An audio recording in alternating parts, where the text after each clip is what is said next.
Hey, what's up everybody? It's me, the Audio Water, and welcome to the Audio Watercast.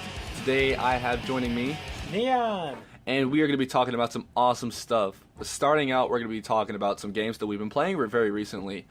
So Cody, you have been playing Fallout New Vegas. You want to talk about that? Yeah, Fallout New Vegas has always been a game I have loved.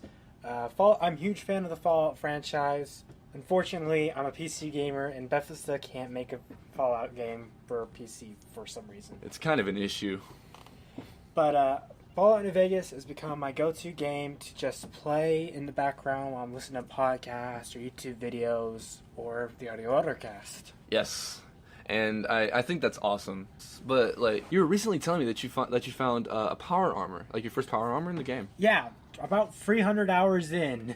Oh my gosh. 300 hours total between console and PC, and I have just now found the power armor training perk for the first time. Are you serious? Yes, I am dead serious. It took me 300 hours to find this. My goodness. Wait, you have to have perks in Fallout New Vegas? 'Cause I haven't gotten that far in the game. Yes, for power armor, you have to have a perk to equip, and you can only get that perk through a quest, and it took me 300 hours to find this quest. That's weird. I didn't know that. Well, now I do. That's pretty awesome. So is there like anything else in the game that you have discovered recently? Have you found anything cool, or maybe just a cool weapon? Have you done anything in the game like besides find the power armor? Like maybe did something cool? Yes, I just now found a fraction in the game. It's a group. It's a subsection of the Powder Ganger faction in the game. It's from Cook, and it's one messed up quest line if you want to experience it. Why is that? Because it's a guy who likes killing based on racism. That is weird. That's crazy, man. That is very crazy. Like Lord God. So right back at you. I hear you've been playing a lot of Saints Row: Gat Out of Hell. Can you explain that? Saints Row: Gat Out of Hell. It's been out forever now, but I recently was able to download it for free on the PlayStation Network. Oh, thank God! I was so happy. I saw it and I'm like, yes, I gotta download this. And like I thought it was great. I thought it was really funny. There were some very humorous parts that made me bust out laughing, and the action in the game is about the same as it would be in a regular Saints, the other Saints Row, like 4, 3, but it was very, very well done, in my opinion. I would hope that, the Velocity would, I think it's Velocity, I think it's the name of the company, if I remember correctly, that hopefully they'll come out with a new Saints Row, and hopefully they'll make it more comedic. But where do they go from there? They've fought aliens and they've gone to hell. Where do we go? What's next? No idea. But here's the funny thing. At the end, you can pick your own ending. You can pick your own secret ending. There's like 5 endings. Like one has like Gat finally finding the love of his life in heaven. There's another one where it says that God creates a new earth, but the saints are not in existence. Or God is given all the answers to every single question that has ever been asked. It's kind of like those. It's really. Oh no, the other one was Gat becomes the eternal master of hell. Like he'll become like the new Satan. Because at the end you stop Satan from killing you and the president and your friend Kinsey, who's the hacker in the game.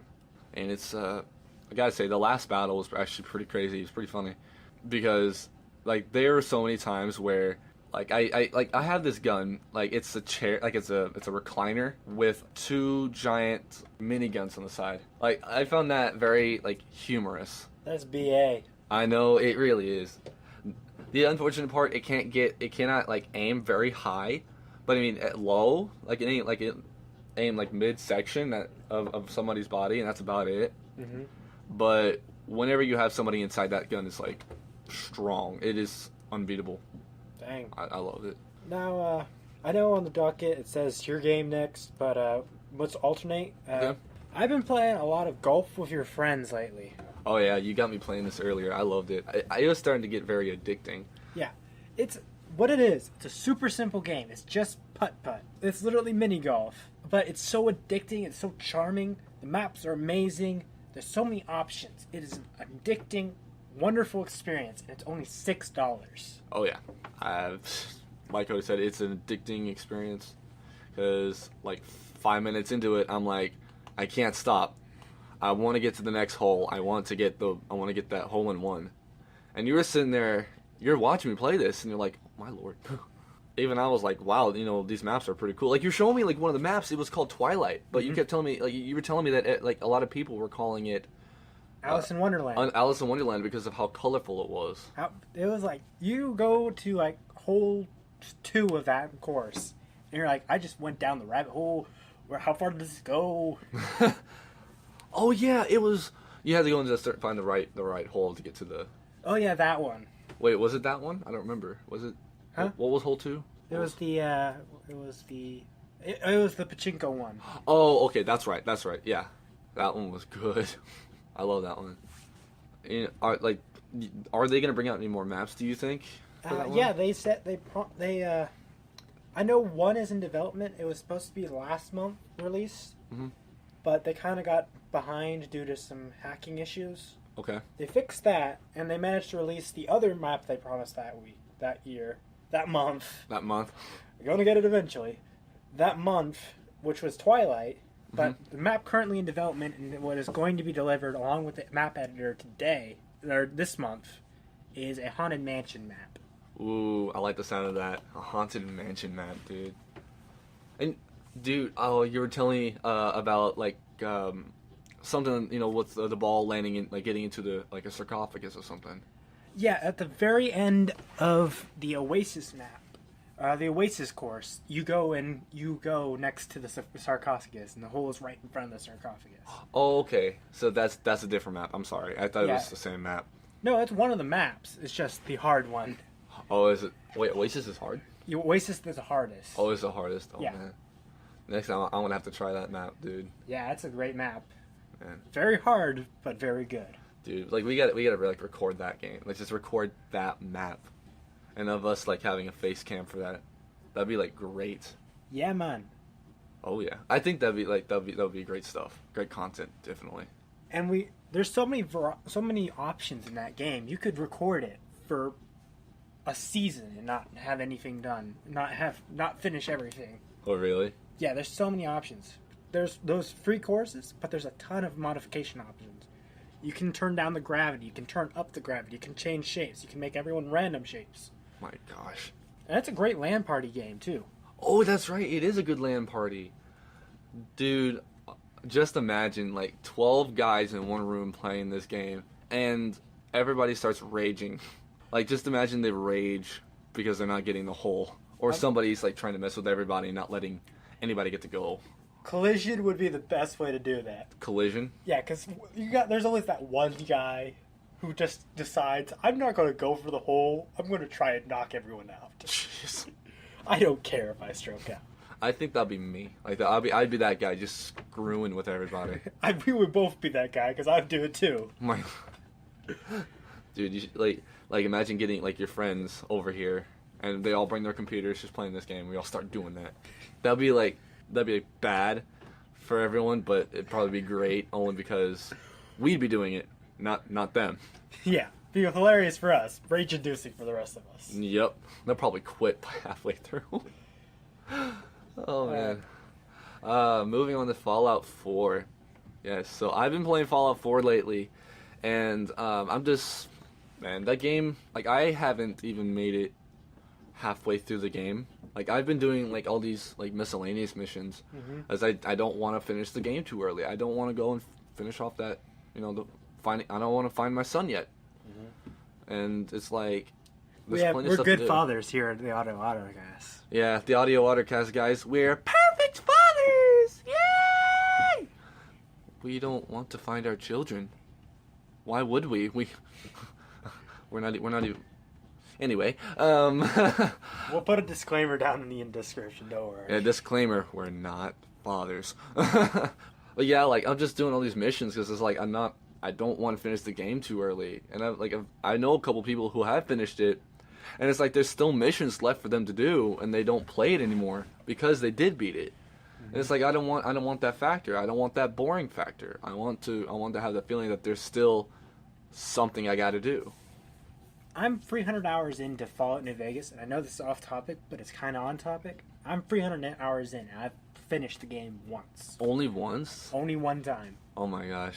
And like, are you going are you taking like different missions just to find different stuff? I'm just going around. I'm still finding stuff in this game. I've played one DLC. Oh my once. gosh. See, I never had any DLC for Fallout New Vegas.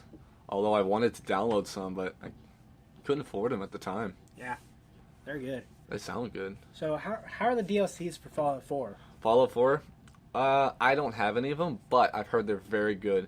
One of them I wanted to download. It's called Lost Harbor. I think that's Far what it is. Harbor? Far Harbor. That's it. Thank you. Yeah. So like as I've seen from some gameplays that from different people, you're going off to this Far Harbor. It's weird. Everything's wrong there. You're pretty much having to figure out what the heck is going on at Far Harbor. And as you've probably seen from the commercial, from the trailer, if you saw the trailer, of course there's going to be a bad guy. There's always a bad guy. So you are the protagonist who has to go and take out that guy to pretty much fix all the issues that have come up in Far Harbor. I've been looking at it, and it kind of looks like a similar setup to Point Lookout in Fallout 3. Is that true? Point Lookout? Yeah, Point Lookout. I haven't played Fallout 3 yet.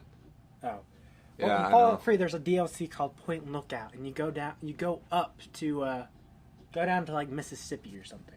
Okay.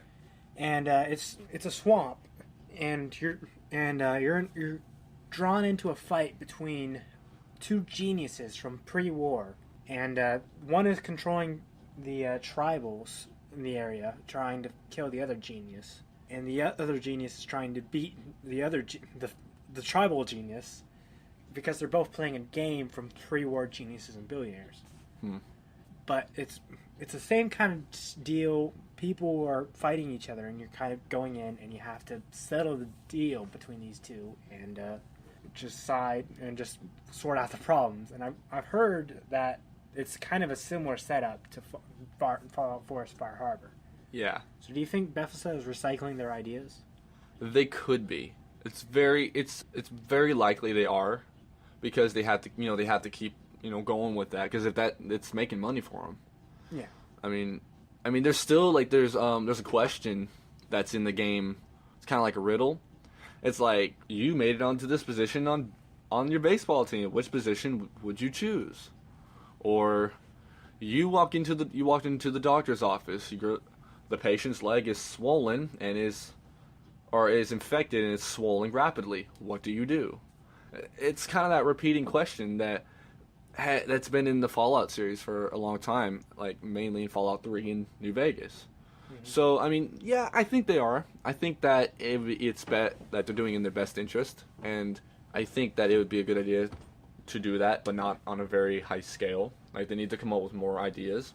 I think that they should come up with more DLC, but not of the same, not the exact same. Yeah, not the same breed as what they've done before. Yeah.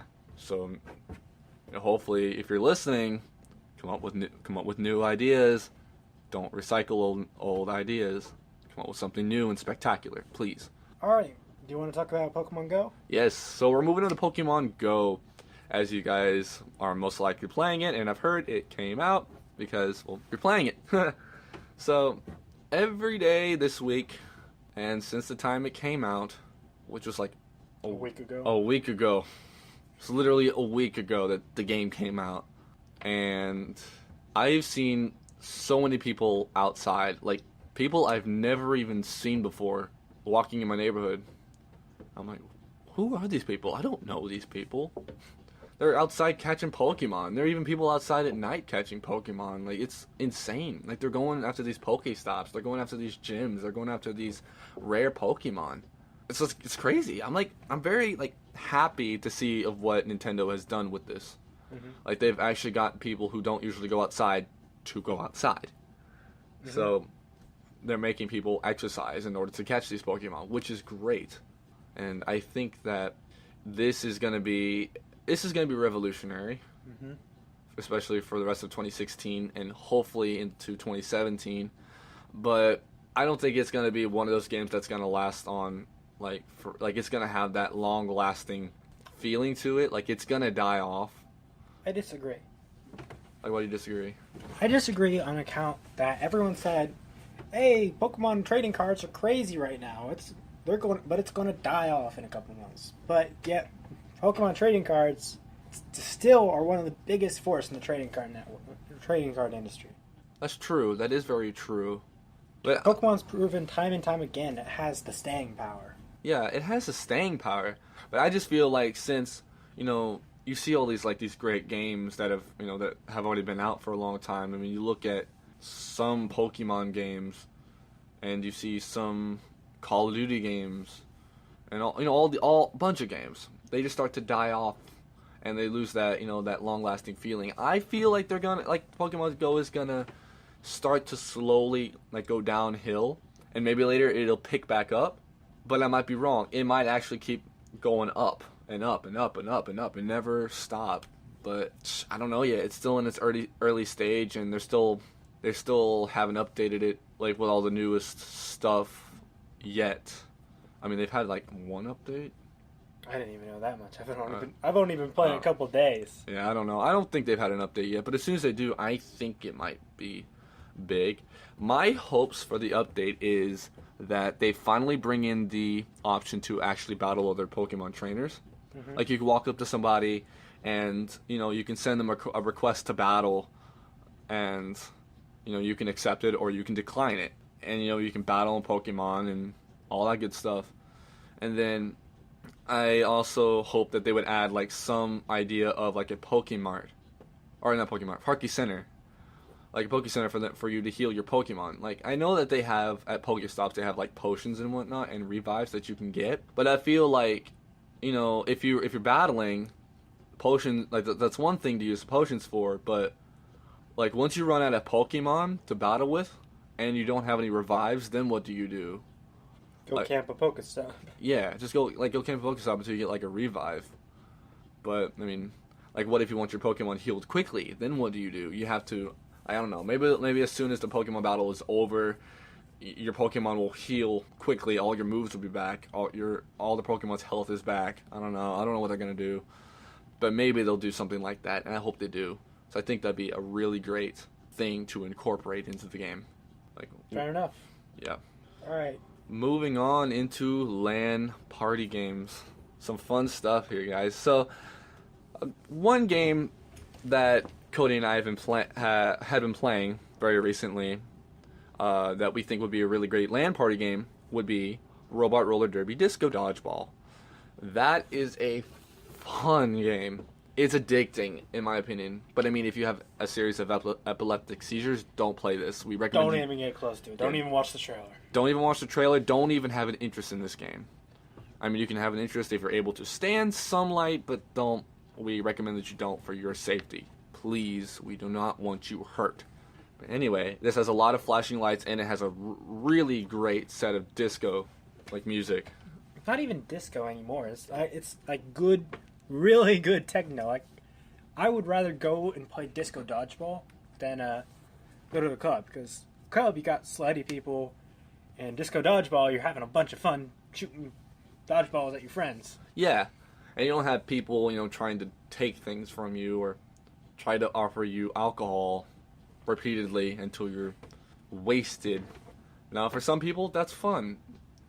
For us, we don't. But to us, this game is a lot. It's a lot. It's addicting. It's fun because you get to, like you were saying, throw dodgeballs at people, and it's just absolutely crazy. Yeah, it's crazy. It's an experience, really. You have to turn your mind off and let your arms do the work. Hit the people with the balls and just listen to the music and let the rhythm control you. Oh yeah. Now, I know what you're thinking. It's not an actual real-life game. No. It's a computer game. It's a PC game. You can buy it on Steam. Do you know how much it is? I'm looking up right now. Okay, so we're going to have Cody look up the price for Robot Roller Derby Disco Dodgeball. There we go, if I can pronounce it correctly. Just so you guys can go look it up and play it if you are interested in playing this game. Let's see. Does it show you? $8. It's $8. Wow. $20 for a 4-pack. What's in the 4-pack? 4 games. 4 games? 4 games of what? 4 games of Disco Dodgeball, so you can so you Oh, can have the okay. whole crew game. Okay, gotcha. Yeah, so there's nothing like a huge like bundle or something. It's just 4 games for you to keep, for one for you to keep and send to your friends. So there's a lot of like really interesting little items, but you have to pay for those, unfortunately. I was more leaning towards the soundtrack. Oh yeah, so because you said you wanted that earlier. oh okay, so yeah, so it has a really great soundtrack, and Cody was showing me the soundtrack for it. It's literally $5 on Steam. So if you guys are interested in the game, go buy it. And then if you guys really enjoy the music, go buy the soundtrack. It's worth it. Yeah, the soundtrack, easily the best thing about an already epic game. I agree 100%. That's probably the best like techno I've heard. Period. Yeah, and period. I'm a techno lover. Yeah, same. And if that's better than all the techno we've heard, it's pretty darn good yeah. techno. Yeah, that's pretty dang good. Now, for some people, unfortunately, they don't like that music, and it's okay. I mean, you can mute the music. But it really heightens the game. Yeah, but it really just kind of destroys the purpose of the game. It's still fun, but it destroys the purpose. But I think you guys would really enjoy the techno. So even my cousin, who's not a huge techno guy, he doesn't like dubstep, but he loves the techno music in the game. He loves that music. It's like in his opinion, it's like the best that he's heard, and he'll listen to that all day. And his cousin is a stickler. Let me tell you. Yeah, he's a stickler at times. But when it comes to that game, if you're one of those kind of people who doesn't like dubstep, you'll like this. You'll like that game. All right, moving on to another LAN party game. Cody, you want to take this one? GoldenEye Source. Yes, GoldenEye Source. So you know more about this than I do. So if you want to, you can go ahead and talk about this. Go for it. All right. GoldenEye Source is a remastered version of GoldenEye 64, the epic N64 shooter from James Bond. Now, this is a total conversion mod for Half-Life 2, hence the Source portion of the name. It is an epic remaster, and it deserves more recognition, because every PC gamer should have Half-Life in their library. It's just, you should. It should be required. It's just that good. I don't really like the story, but the mods are good. Oh, the mod's good. Okay. So anybody who's a huge, who is a huge GoldenEye fan, will probably like the story, or they won't, depending on. No, the actual Half-Life, the base game.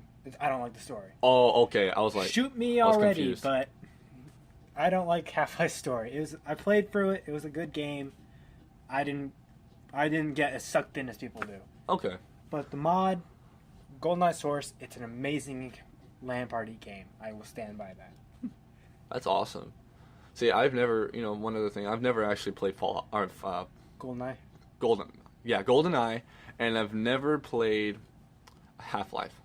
I really wish this was a video podcast, because so people could see the look I'm giving you right now. Yeah, he's giving me the stink eye right now, guys. He's not happy about this. I'm pretty sure you guys out there are like, really? There's got to be a few. We're both in hot water for me saying I didn't get sucked in, and you saying you haven't played it. I've always wanted to play it. I've just never been able to get it. I couldn't afford it.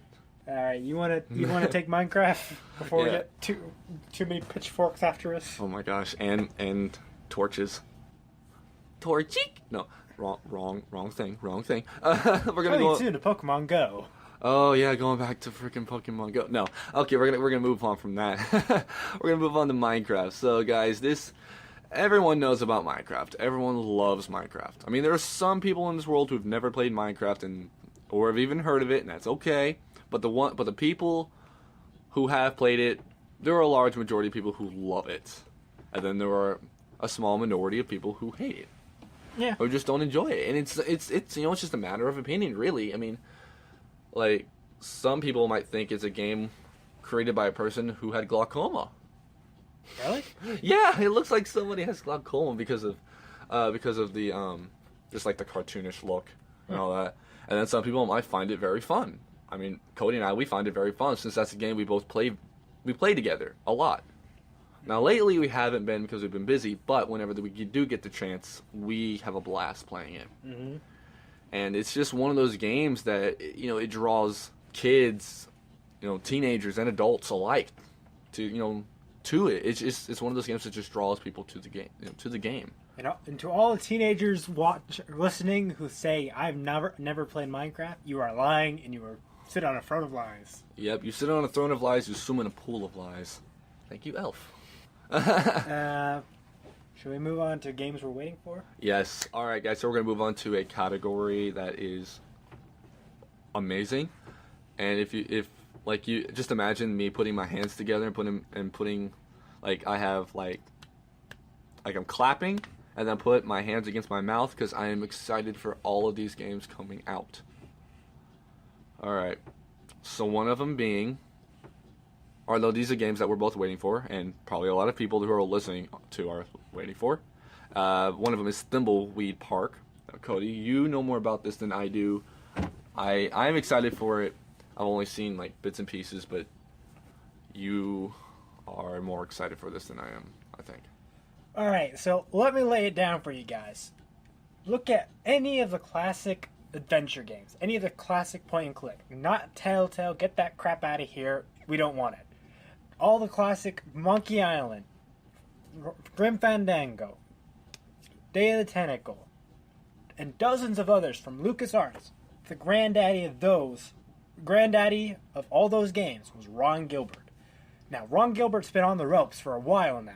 He's been kind of beaten up by the system. So he is coming back to point and click, to the Maniac Mansion format, and he is making Thimbleweed Park. Now it's got all his humor, it's got all his charm. It's kind of got dark parts, it's kind of got light parts, but it is going to be an epic point and click, not to be missed. Sounds pretty awesome. See, I love point and click adventures. I'm starting to just get into point and click adventures because I was watching my cousin play them, and he was like getting into it like intensely. And then you are playing these games too, and I'm like so out of it. I'm like, I don't like, what the heck? What am I'm missing? I'm missing out on this. But like I'm playing like Grim Fandango right now. Yeah, that's a good game. I love that game. It's super mind-boggling though. Like I'm stuck on one puzzle. I can't, like, it's. We can talk about it. Yeah, let's just stick with that. I'm stuck on a puzzle and I can't figure it out, and it's bugging my mind. Yeah. But you're saying that Thimbleweed Park is gonna be one of those games that's gonna make you are going to be sitting there for hours on end trying to figure out these puzzles, but you're still gonna have like a blast, and this is gonna be the greatest of all of these. It's going to be a return to form for point and click adventures. It's going to show everyone how crap Telltale is. Oh, really? Just get those jokers out of here. They can't do it by themselves. They don't deserve to be here. That's great. That's a good one, dude. Ron Gilbert is going to pimp slap the crap out of Telltale. Gosh. He's going to make them his... we're going to skip that part. Yeah, let's keep on moving. Family show. Insert word here. All the teenagers and adults know what we're talking about, but for the kids, we're moving on. Yeah, we're moving on. Alrighty. To something very family appropriate, by the way. Oh, yes. We're moving on to the newest God of War. Oh, man. I've heard great things about it. People have loved this game. I've never played it, but it looks great from the trailer. Some people are probably going to be very happy about it, being able to play it. Some people are going to be, it's going to be like, to them. It's going to be iffy. And then there are those that are just going to be like, okay, sure, it's another God of War, whatever. I'm going to buy it anyway because I just want to play it. Why not? It's going to add on to the collection of God of War.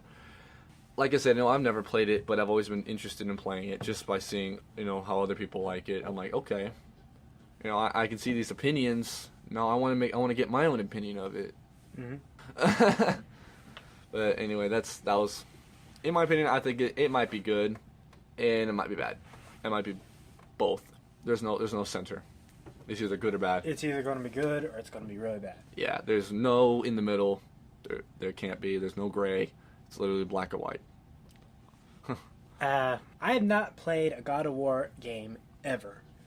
Me neither. Well, like I was saying, just pointing it out. Just pointing it out again. Guess we move on to the Yeah, next one. we're gonna move on to the newest Paper Mario Color Splash. Paper Mario Color Splash. We are both Nintendo fanboys.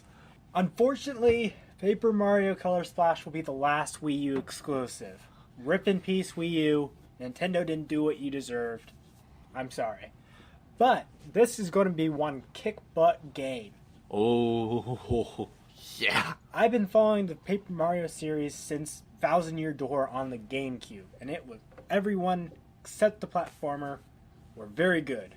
There's a platformer? Yeah, there's a platformer in the RPG series. Makes no sense. No, it doesn't. I mean, I know that there was a Super Mario RPG.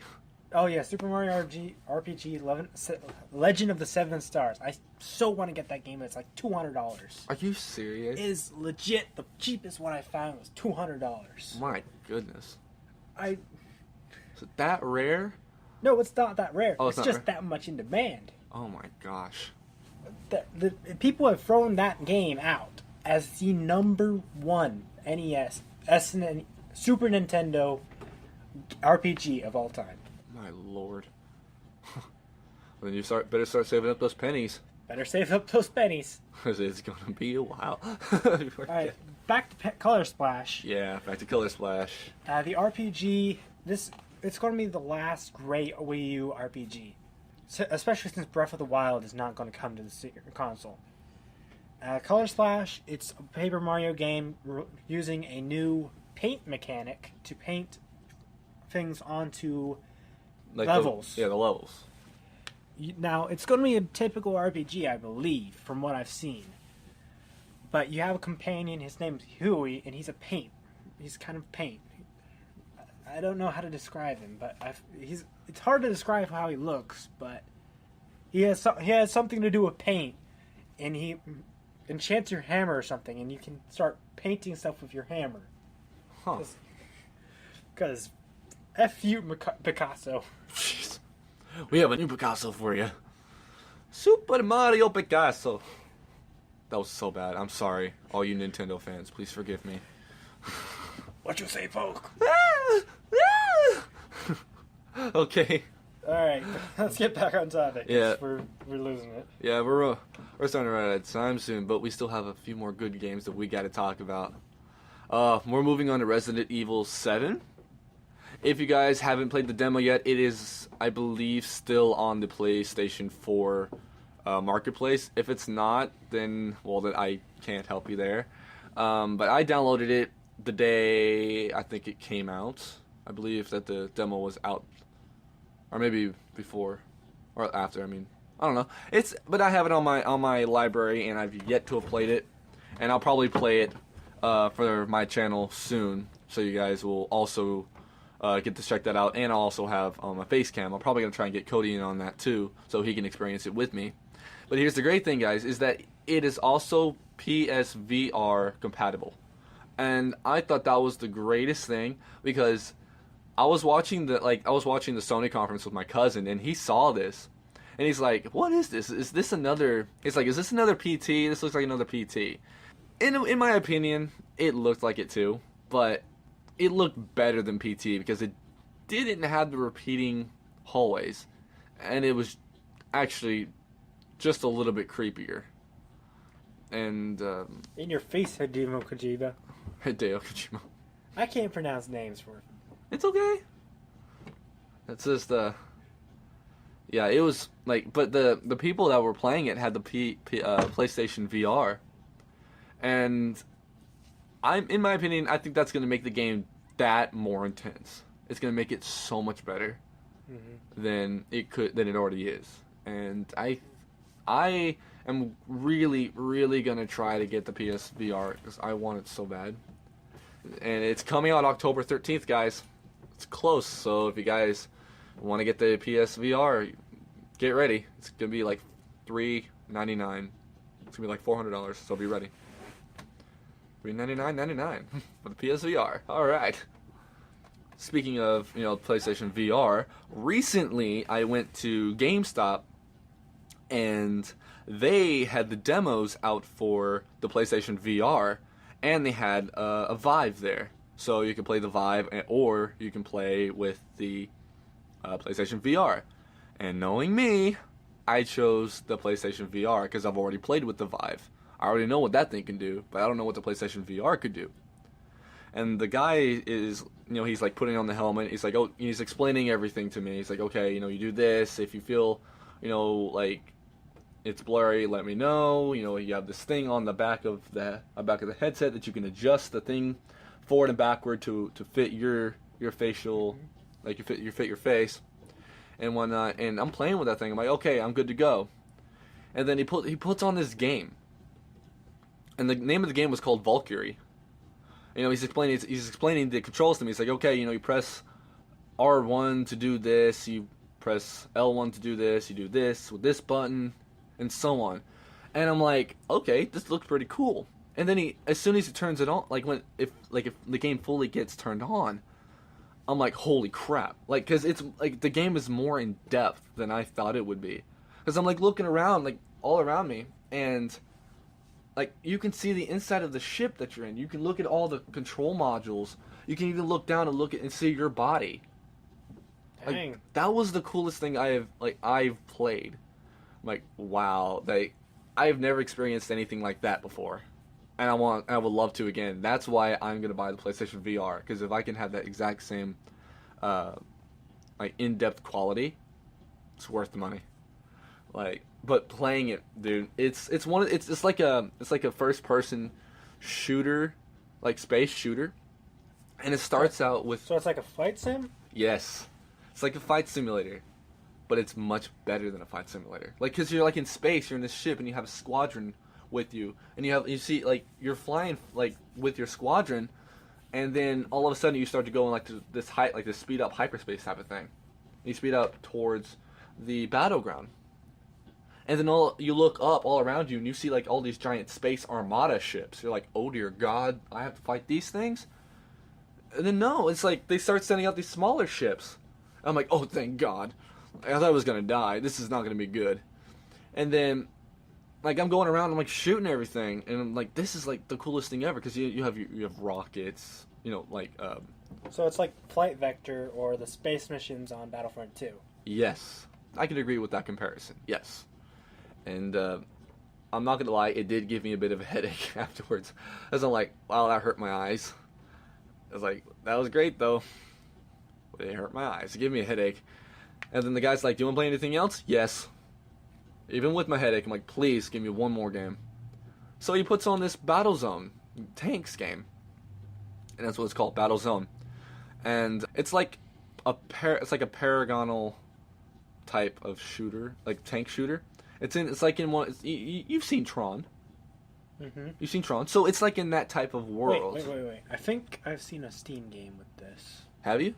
Yeah. Well, I mean, it's like a reboot of like an old game. Like if you look up Battlezone, Show Shock Live. Yeah, I think this is something like you're talking about. Yes, yeah. It is exactly like that, but in a first person. Okay. Like you're literally like inside of the tank, and you're like you can see everything. You can see your gun moving. That is BA. It was so cool. I would do it again, and I'm tempted just to go back to GameStop's one of these days just to go play the demo again. Call me up when you do that, because I want to check this out now. Yeah, I'm going to, dude. Straight away, I'm just going to call you up, and we're going to pick you up, and we're going to GameStop. We're going to play the freaking demo. We're going to play that demo again. And then I heard there was one more game that I was able to play, but I didn't get a chance to because I had to leave. But that game also did give me a bit of a headache, but it was not so bad. It was because of just things moving around that your eyes can't take that a lot. But yeah, those are really the VR games for the PlayStation that I played and I thought were absolutely fantastic. And I am a heck of a lot more excited for the PlayStation VR than I was before. You think you can pull out for 3 more games? Yeah. Okay. So now we're going to move on from the PlayStation VR. We're going to go back to PlayStation 4. To the PlayStation 4. We got 3 good games. One of them being a game called Days Gone. It looks like it's an open world zombie apocalypse type of game. Like, it's not like Dead Rising. It looks, in my opinion, better than Dead Rising was. Although they are bringing Dead Rising back. I forgot to mention that they're bringing a Dead Rising back. If you guys have played Dead Rising 1 and K0, I think. How are they doing that? Because in 3 they got the cure out. I don't know. I don't know how they're bringing this one back, but they're bringing an old character. His name is Frank West. Frank West. Yeah, They so... brought him back in 3 too. Oh, they did? No way, that was Chuck Neese. Sorry. Yes. Wait, they brought Chuck back? Yeah, they brought Chuck back. Huh. I didn't know that. All the people to bring back, you brought that guy. Well, I like... Wait, Chuck? Or Frank? Chuck. Oh, Chuck. Yeah. Second guy. Oh, yeah. I like Chuck, but Chuck was just a little... I preferred Frank West. He was funnier. But, yeah, so they're bringing that out. But, it looks so much better than Dead Rising. I was watching gameplay of it at during the Sony conference.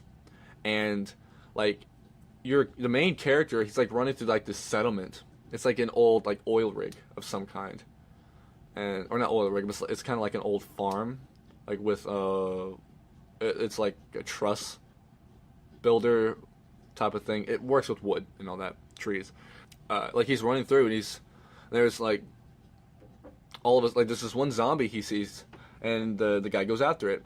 But it seems but on the way you're able to grab stuff, so it seems like you're able to craft weapons and whatnot for your survival. Mm-hmm. So that was cool because at one point, the main character goes to an old abandoned truck.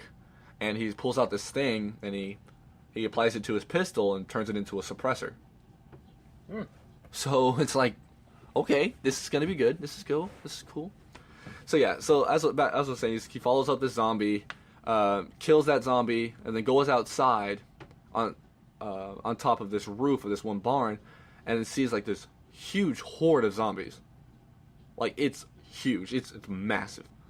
And then one of the zombies notices him, and the horde starts following him, and then he just goes on this long battle to fight off these zombies. And these zombies come at you faster than the zombies on Call of Duty. It's pretty freaky. But I think it's going to be good. Now, on a scale from Project Zomboid to Left 4 Dead, which side of the spectrum is it? Is it thinking man's gotta think for every decision on Project Zomboid, or do you just keep pulling the trigger and hope you win, like Left 4 Dead? Which do you think it'll fall on more? Which side do you think it'll fall on the spectrum? Probably fall under the Dead Rising. Or Left 4 Dead, I'm sorry. Left 4 Dead. Left 4 Dead, top of the spectrum.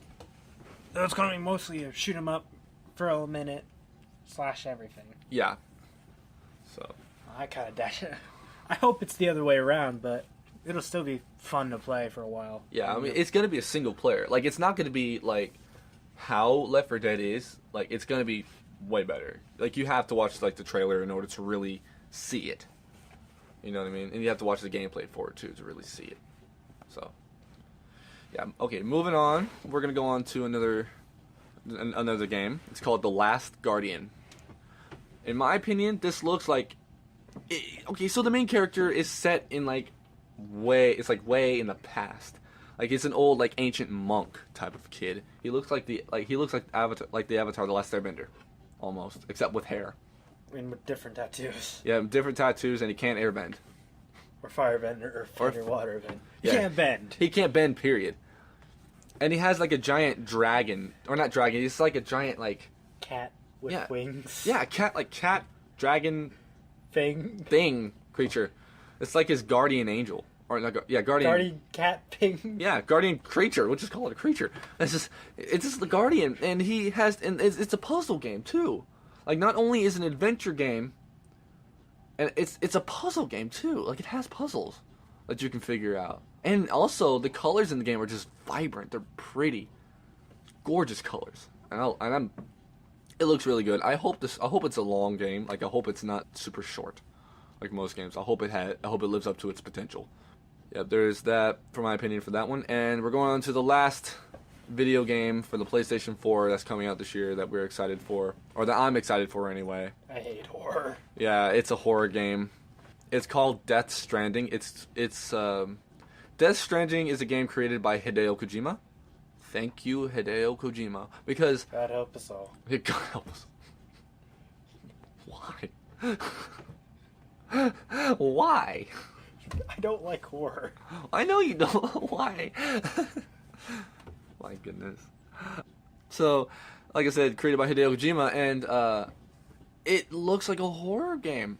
It's like a psychological type of thriller, and it's like in the trailer, it starts out with, these weird like dark handprints in the sand. Like it's just like these dark handprints are just appearing out of nowhere in the sand, and it zooms up to this naked guy laying on the ground, and then once it pans over the guy's body, it sees like this handcuff thing and the thing attached to a baby as if it's an umbilical cord. But I mean, the character is Norman Reedus, so I mean, why not? Norman freaking Reedus. Yeah. Yeah, we'll just not say guy. Norman Reedus. Thank you, Norman Reedus. But when he stands up, he has like this cross cut, like this cross scar on his stomach cut out of him, as if the baby came out of him. Yeah. It looks weird. Yeah. And people wonder why I don't like horror. That's just with your mind. It does mess with your mind, and I love it. I hate it. I'm just insane. I'm sorry. Not insane. You just have different preferences. Yeah, that's true. But maybe I am insane. Maybe we all are. Yay! Insanity! Ooh. I think it's gonna be good. It's gonna be creepy. It's gonna be one of those games that's just out there. But I think it'll be good. I think it's gonna live up to its potential if it comes out. Finally. Please, Hideo Kojima, push this thing out there and get it out there if you're listening. Which you're probably not, but we don't know where the audio Ottercast is going to end up. Yeah, we don't know where the audio Watercast is going to end up. Maybe we'll be super popular and people will go for the old catalog. Yeah. We'll see, right? Well, we'll see. We'll see. As time goes by. As time goes by, we just gotta let it happen. Well, that's it for today, guys. We hope you guys enjoyed. Please leave a like down there. And if you guys want to listen to more, please subscribe to my channel. And I'll leave a link in the description for Cody's channel, so you can go check out his new gaming series that he has out. It's called Knife in the Back. Yeah, Knife in the Back. Go check it out, guys. It's awesome so far, and I'm excited to see what else you're gonna come out with. Alright. So, yep. And until next time, guys, we will see you guys in the next podcast.